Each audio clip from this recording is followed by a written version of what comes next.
नमस्कार बच्चों, स्वागत है एक लक्ष्य एग्जाम स्टडी में। तो कैसे हैं बच्चों, पढ़ाई कैसे चल रही है बताएं। पढ़ाई ठीक से चल रही है? हिंदी का पेपर आप लोग अच्छा ही गया होगा और जाएगा ही क्यों नहीं, क्योंकि जो आप लोग मेहनत से पढ़े थे और हमने बताया था।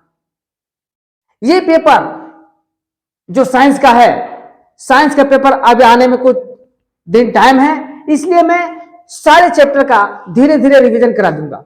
धीरे धीरे क्या, फास्ट रिवीजन करा दूंगा, ताकि परीक्षा के दिन आप लोगों को एग्जाम देने में बहुत ही आसानी हो। तो चलिए बच्चों, आज अम्ल क्षार और लवण का जो छूटा हुआ चैप्टर था, मतलब छूटा हुआ जो टॉपिक था बच्चों, वो आज हम पूरा कर देंगे। और उसके बाद से जो 3-4 दिन बचा है, मैथ का भी रिवीजन बीच में होगा और जो बचा है उसको हम कंप्लीट कर देंगे। तो चलिए एक नई ऊर्जा के साथ, एक नई जोश के साथ, एक नया जुनून के साथ आते हैं और उसके बाद से पूरा चैप्टर का हम सफाया करते हैं। तो चलिए, तैयार हैं आप लोग? हम भी तैयार हैं, आप लोगों को भी होना पड़ेगा तैयार। तो चलिए शुरू करते हैं। जो छूटा हुआ था उसको लेकर के आए हुए हैं, धामन सोडा या सोडियम कार्बोनेट।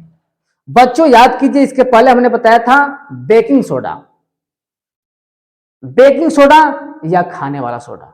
और ये कौन सोडा है? धामन सोडा, जिसको सोडियम कार्बोनेट बोलते हैं। और ये कौन सोडा है?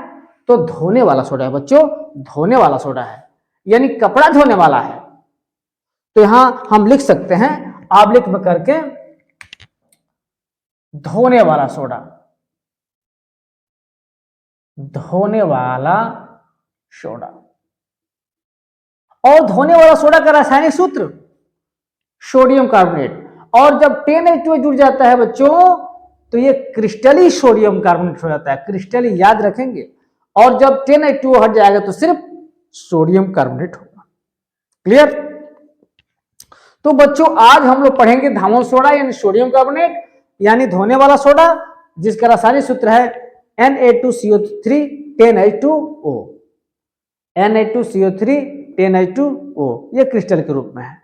तो चलिए बच्चों, निर्माण की विधि हम लोग पढ़ लेते हैं। निर्माण की विधि कैसे बनाते हैं, यानी कैसे करते हैं इसका निर्माण। तो इसका निर्माण जो हम करते हैं, कास्टिक सोडा, कास्टिक सोडा का मतलब सोडियम हाइड्रोक्साइड की बात हो रही है बच्चों। इसका सोडियम हाइड्रोक्साइड, जिसका सूत्र क्या होता है? NaOH। यहां देखिए NaOH, NaOH। भाई इसी को कहिए कास्टिक सोडा कहिए या सोडियम हाइड्रोक्साइड कहिए। ये क्षार भी होता है बच्चों, इसी को क्षार भी बोलते हैं, जिसको इंग्लिश में बेस बोलते हैं। तो NaOH यानी कास्टिक सोडा के साथ हम कार्बन डाइऑक्साइड, देख रहे हैं ना, कास्टिक सोडा के सांद्र विलयन में CO2 क्या है बच्चों? Carbon dioxide. प्रवाहित करने पर सोडियम कार्बोनेट विलयन प्राप्त होता है, जिसका वाष्पन करने पर सोडियम कार्बोनेट के क्रिस्टल प्राप्त होते हैं। तो चलिए बच्चों, यह रिएक्शन हम कर लेते हैं, आ जाइए। तो पहले सोडियम हाइड्रोक्साइड या कास्टिक सोडा को हम लेते हैं बच्चों, ठीक है ना। इसको साफ कर दे बच्चों कि रिएक्शन समझने में आसानी होगा। ये सोडियम हाइड्रोक्साइड है ये। चलिए, तो रिएक्शन बच्चों है ये NaOH और प्लस CO2, यही ना है कास्टिक सोडा। इसको लिख लेते हैं सोडियम हाइड्रोक्साइड, लिख लीजिए सोडियम हाइड्रोक्साइड। तो सोडियम हाइड्रोक्साइड को हम कास्टिक, यानी कास्टिक सोडा या सोडियम हाइड्रोक्साइड को CO2 में प्रवाहित करते हैं तो सोडियम कार्बोनेट प्राप्त होता है, यानी Na2CO3 और प्लस क्या बनेगा? प्लस जल बनेगा। बोलिए बच्चों, कोई अगर दिक्कत हो, कोई डाउट हो तो पूछ सकते हैं बच्चों। यहां जो है हम 2 से गुणा कर देंगे प्यारे बच्चों, क्योंकि इधर 2 है। ये सोडियम कार्बोनेट है, यहां लिख सकते हैं ये सोडियम कार्बोनेट है बच्चों। क्या है? Sodium carbonate. और ये जल है। इस तरह से निर्माण की विधियां हमारा कंप्लीट हो गया। लिख लीजिए।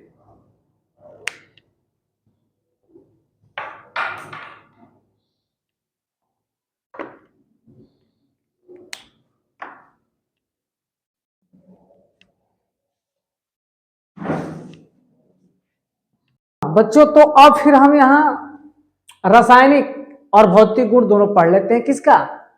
धामन सोडा का, सोडियम कार्बोनेट का। इसके पहले हमने बनाने की विधि पढ़ा, अब जो है उसका भौतिक गुण पढ़ लेते हैं धामन सोडा का। तो भौतिक गुण में पहला, यह रंगहीन और सफेद क्रिस्टलीय पदार्थ होता है। क्या होता है बच्चों भौतिक गुण में? ये जो सोडियम कार्बोनेट है वो रंगहीन, सफेद और क्रिस्टलीय पदार्थ है, और ये दूसरा जो है यह जल में क्या है? विलय है। बस ये दो भौतिक गुण याद रखेंगे। अब आते हैं रासायनिक गुण पर। रासायनिक गुण भी 2 या 3 देखेंगे, उसके बाद से हमारा जो है धामन सोडा है या सोडियम कार्बोनेट है या धोने वाला सोडा है, ये खत्म हो जाएगा। चलिए तो देखते हैं SO2 से क्रिया। तो यहां देखिए जो सोडियम कार्बोनेट है बच्चों, यानी Na2 जो CO3 है, वो SO2 यानी सल्फर डाइऑक्साइड से क्रिया करके बच्चों वो सोडियम सल्फाइड बनाता है। क्या बनाता है बच्चों? सोडियम सल्फाइड बनाता है, यानी Na2SO3 सोडियम सल्फाइड बनाता है। और साथ में क्या बनाता है बच्चों? कार्बन डाइऑक्साइड को, कार्बन डाइऑक्साइड गैस निकाल देता है, यानी CO2 गैस निकालता है।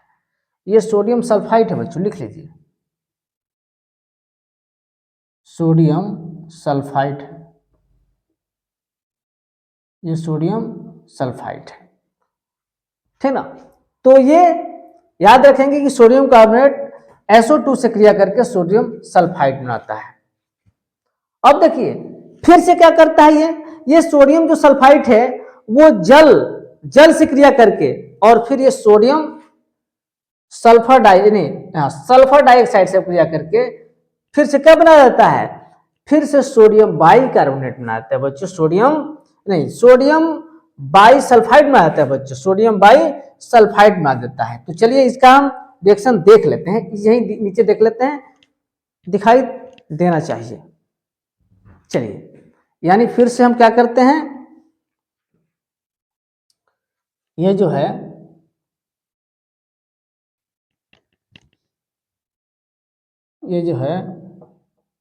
Na2SO3 जो है ये SO2 और जल से क्रिया करके है। दिखाई दे रहा है ना बच्चों? हाँ दिख रहा है। Na2SO3 से क्रिया करके और सोडियम बाइसल्फाइड बना लेता है बच्चों। क्या बनाता है? Sodium bisulphide. तो यहां लिख लेंगे Na2HSO3 सोडियम बाइसल्फाइड बना लेगा। तो चलिए इसका नाम लिख लीजिए सोडियम बाइसल्फाइड, यहीं लिख दे रहे हैं कि दिखाई देगा, यह है सोडियम बाइसल्फाइड बना लेता है। संतुलित कर लेते हैं। सोडियम 2 इधर है, इधर भी है, सल्फर 2 है, 2 उधर नहीं है, इसलिए यहां 2 से गुणा कर लेंगे, तो 2 दूनी 4 हो जाएगा।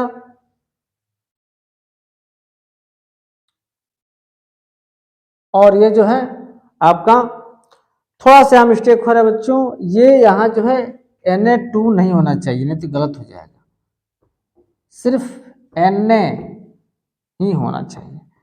क्या होना चाहिए? NaHO3 होता। अब जो है सही हो गया बच्चों, यहाँ 2 से हम गुणा कर लेंगे ताकि सल्फर 2 हो जाए, सोडियम 2 हो जाए, ऑक्सीजन 6 हो जाए, 3 2 5 1 6, हाइड्रोजन 2। अब जाके सही हो गया बच्चों। चलिए इसको लिख लीजिए, तो आगे बताते हैं।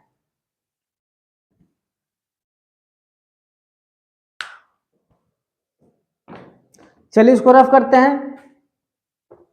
अगला है जो रासायनिक गुण, एक बहुत इंपॉर्टेंट है, उसको भी हम बता देते हैं।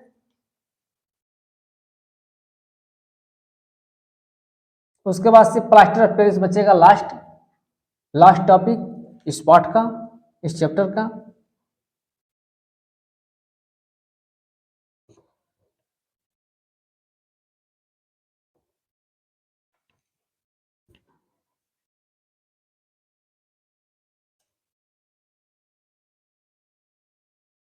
चलिए,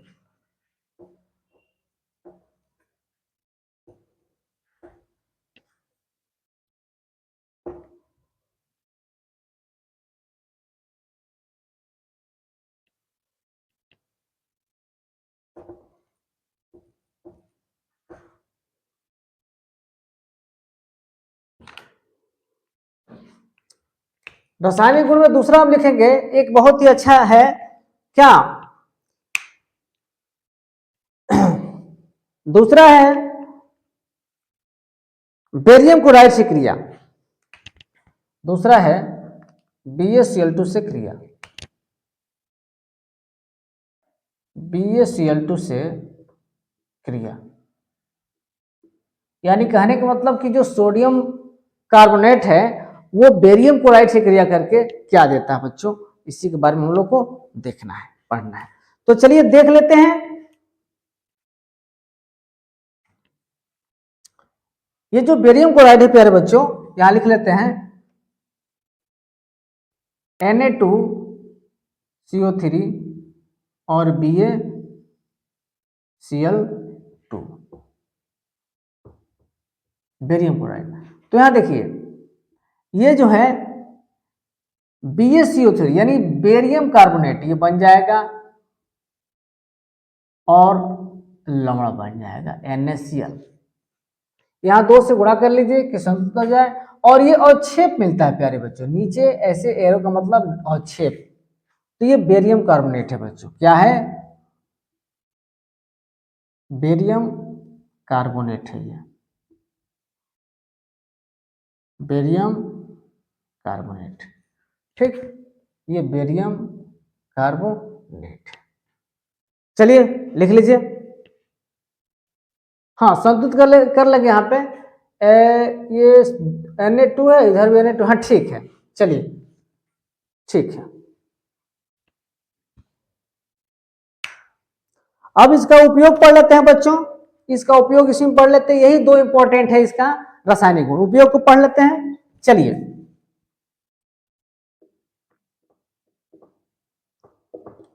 तो उपयोग में पहला बच्चा इसका है कि ये प्रयोगशाला में अभिकर्मक के रूप में रहता है, यानी अब प्रयोगशाला में जब आप लैब में जाएंगे, लेबोरेटरी में जाएंगे, तो ये जो है आप लोगों को मिलेगा वहां अभिकर्मक के रूप में, यानी रिजेंट के रूप में मिलेगा बच्चों, रिजेंट के रूप में मिलेगा।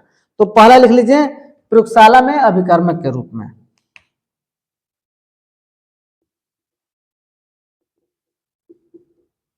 प्रयोगशाला में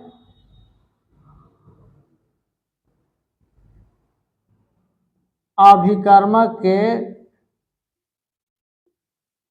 रूप में। दूसरा हम करेंगे रंजकों को बनाने में, यानी रंजक मतलब रंगाई, रंजकों के निर्माण में या रंजकों के निर्माण में। और भी हम अच्छे लिख सकते हैं, आग को बुझाने में इसका प्रयोग किया जाता है, आग को बुझाने यानी आग को बुझाने वाले यंत्रों में। आप देखे होंगे बैंक के अस्पताल में छोटे छोटे जो पायरीन के नाम से रहता है, पायरीन के नाम से, वो क्या होता है, उसमें जो है ये धामस सोडा या सोडियम क्लोराइड मिलाया जाता है रहता है। तो लिख लीजिए तीसरा, आग के बुझाने वाले यंत्रों में, आग को बुझाने वाले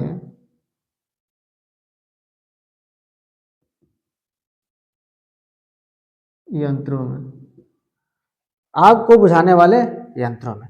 और एक चाहेंगे तो लिख सकते हैं कपड़े धोने में, कपड़े धोने में लिख सकते हैं बच्चों,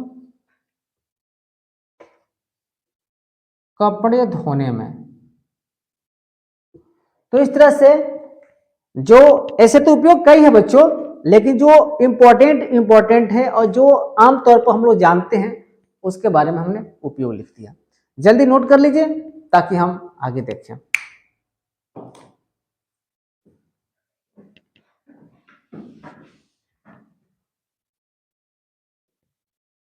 तो बच्चों अब हम पढ़ेंगे इस चैप्टर का लास्ट टॉपिक, और वो भी बहुत ही प्यारा सा, बहुत इंपॉर्टेंट, जिसका नाम है plaster of Paris. Plaster of Paris, और जिसका रासायनिक नाम है कैल्शियम सल्फेट हेमीहाइड्रेट। क्या नाम है बच्चों? कैल्शियम सल्फेट हेमीहाइड्रेट, और जिसका रासायनिक सूत्र है CaSO4 into half H2O। CaSO4 into half H2O, या CaSO4 का होल ट्वाइस H2O। तो ये दोनों फॉर्म में, दोनों रूप में आप याद रखेंगे। अब इसके निर्माण की विधियां क्या है? तो प्यारे बच्चों, निर्माण की विधिया में क्या होता है कि जिप्सम को हम 373 केल्विन पर जब गर्म करते हैं तो प्लास्टर ऑफ पेरिस बन जाता है। किसको बच्चों? जिप्सम को। जिप्सम को जब हम गर्म करते हैं 373 केल्विन पर तो क्या बन जाता है? प्लास्टर ऑफ पेरिस, यानी कैल्शियम सल्फेट हेमी हाइड्रेट बन जाता है। तो दोनों नाम याद रखेंगे। तो चलिए जिप्सम लिख लेते हैं आप। CaSO4 into H2O into 2H2O, ये जिप्सम है प्यारे बच्चों, याद कर लेंगे इस सूत्र को। ये होल ट्वाइस है, सॉरी बच्चों, ये होल ट्वाइस है, ये ऐसे कर लेंगे आप, ठीक ना। इसको आप थोड़ा सा रुकिए, हम ऐसे कर दे रहे हैं, इसको और पास लिख दे रहे हैं H2O, इसका होल ट्वाइस। और यहाँ जो है 373 केल्विन, 373 केल्विन पर जब गर्म करते हैं तो ये प्लास्टर ऑफ पेरिस में टूट जाता है, बन जाता है, कहने का मतलब ये है। तो ये हो जाएगा CaSO4 का होल ट्वाइस इंटू H2O, और ये हो जाएगा प्लस H2O, जल निकल जाएगा। तो ये जिप्सम है प्यारे बच्चों, इसका नाम है जिप्सम, और यह है plaster of Paris. Plaster of Paris है बच्चों, प्लास्टर ऑफ पेरिस। चलिए इसको नोट कर लिए, तो हम लोग रासायनिक गुण को पढ़ लेते हैं। चलिए यहां रासायनिक गुण देखिए,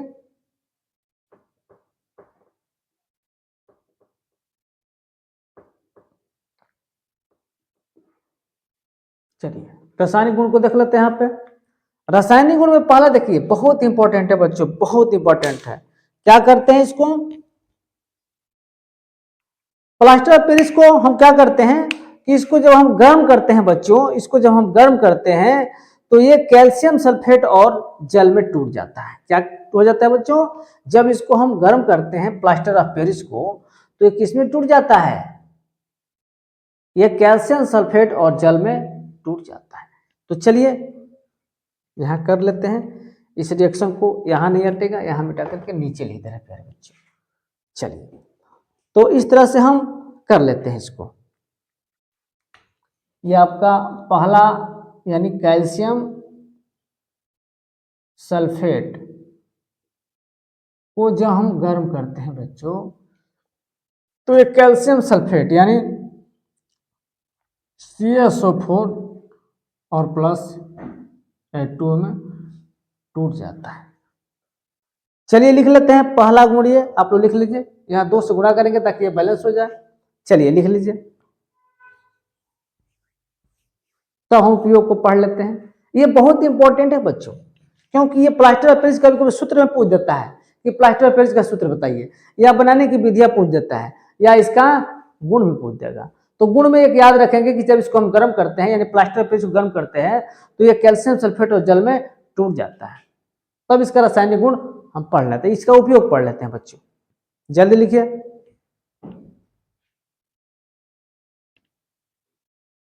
चलिए इसका उपयोग पढ़ लेते हैं बच्चों, इसको रफ करते हैं।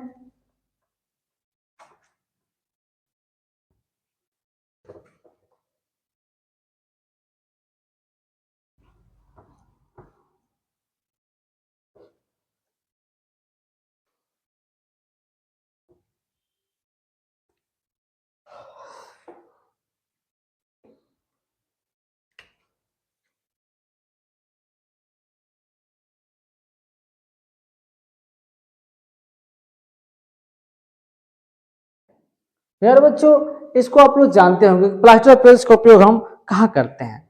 फर्स्ट बात बता दें आप लोगों को, प्लास्टर ऑफ पेरिस का उपयोग तो सबसे पहले क्या करते हैं, आप लोग जानते हैं प्लास्टर करने का काम आता है। यानी अगर हड्डियां टूट जाए, फूट जाए, तो उसको जोड़ने के लिए प्लास्टर ऑफ पेरिस को प्लास्टर कर दिया जाता है, ताकि हड्डियां क्या होती है, आसानी से जुड़ जाती है।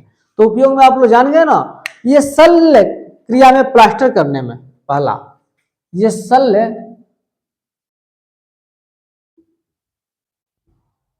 क्रिया में प्लास्टर करने में, शल्य क्रिया में प्लास्टर करने में। दूसरा सांचे और मॉडल बनाने में, दूसरा सांचे और मॉडल बनाने में, सांचे और मॉडल बनाने में। और तीसरा इससे मूर्ति भी बनता है प्यारे बच्चों, इससे मूर्ति भी बनाया जाता है। देखे होंगे ना आप, मूर्ति छोटे छोटे या बड़े बड़े जो भी होता है, एकदम पत्थर जैसा लगता है, वो इसी का बना होता है, प्लास्टर ऑफ पेरिस का ही बना होता है बच्चों। तो तीसरा लिख देंगे मूर्ति और खिलौने बनाने में। तीसरा जो है मूर्ति और खिलौने बनाने में, मूर्ति व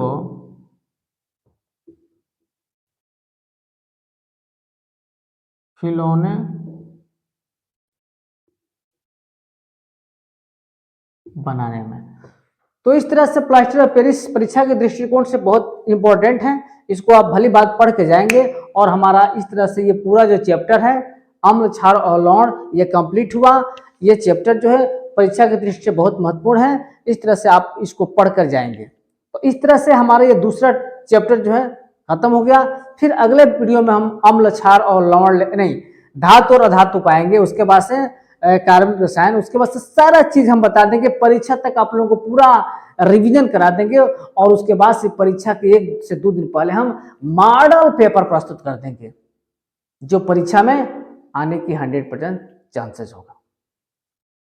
तो इस तरह से हमारा ये वीडियो आज का कैसा लगा कमेंट करके जरूर बताएंगे। और जो चैनल पर नए हैं वो हमारे चैनल को सब्सक्राइब कर देंगे, लाइक करेंगे, कमेंट करेंगे। तब तक के लिए धन्यवाद। जय हिंद,